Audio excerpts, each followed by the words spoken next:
Sig, we've talked a lot about offense. We've talked about barrel rate, hard hit rate, OPS plus. Haven't talked a ton about pitching and defense, two pretty important parts of the game. Let's start with defense, and probably, I mean, maybe you can disagree with me here, but I'd say the best kind of overarching metric that I know I personally look at when I am measuring a player's defensive value, that is outs above average. So can you just give me a brief description to start about what outs above average is measuring? Yeah, that becomes available because we have StatCast technology, which is player tracking. So that has revolutionized how we evaluate a player defensively. Before this, we would send an experienced scout to observe and sense whether this is a good outfielder or not. So he's using his judgment to estimate this player's ability to get from point A to point B as quickly and as straight as possible. We had some statistics that would look at just the frequency with which this player turns batted balls into outs, but you didn't know where he was standing, so it was only so good.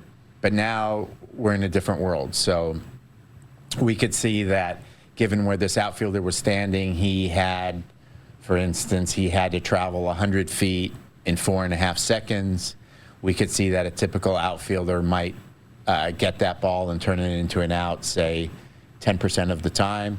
And so if we have our outfielder or any outfielder gets to that ball, turns it into an out, he, in effect, has turned what was going to be a hit 90% of the time into an out. So we could quantify that. We could quantify that for every batted ball, every infielder, outfielder sees, and we're just no longer in the dark like we were before.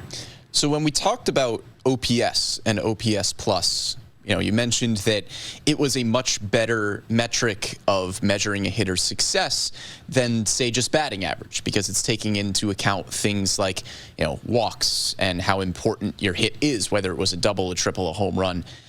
Why is outs above average a more effective metric for measuring a defensive player than something than, say, fielding percentage or just errors, whatever it may be? Yeah, I mean, I think it gets down to the main skill of a player. The errors, it's so hard these days to make an error that the difference between the guy who makes the most errors and the fewest errors is not nearly the difference between the player who could go from point A to point B much more quickly than the one who can't. And it just changes the way, the method we evaluate a player. It's sort of akin to if you had to estimate which of these persons is the best sprinter, you wouldn't just watch them closely. If you had a stopwatch, you would pick it up and use it. Right. And that's a game changer. And evaluating a player defensively this way is also a game changer. So for outs above average, let's use the Orioles as an example. We can look at kind of the same position with Gunnar Henderson and Jorge Mateo. They play the shortstop position pretty differently. Jorge Mateo has fantastic speed. Seems like he can get to any ball at any place. Gunnar Henderson, fantastic athlete as well, but has a cannon of an arm from shortstop. We know that helps him a lot. How would outs above average kind of measure those two players differently, and how might it be the same for them? Yeah.